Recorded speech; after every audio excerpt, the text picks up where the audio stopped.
जब कुनै बेला अफसोस लाग्छ क्या, एउटा यथार्थ यो पनि हो, जब तपाईको साथमा पैसा धन हुँदैन नि, यदि तपाईको साथमा कोही आफन्त या अनजान तपाईको सपोर्टको लागि, तपाईको साथको लागि यदि अडिएको छ भने नि, हिम्मत छ भने नि,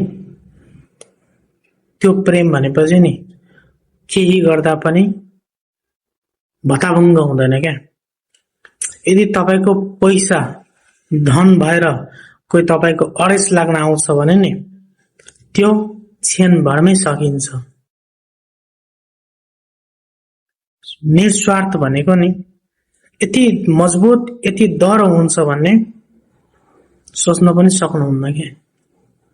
तर जुन पैसा, जुन धनबाट जोडिएको सम्बन्ध होस्, धनबाट तपाईको साथैमा भए पनि हैन, त्यो क्षणभरमै सकिन बेर लाग्दैन क्या।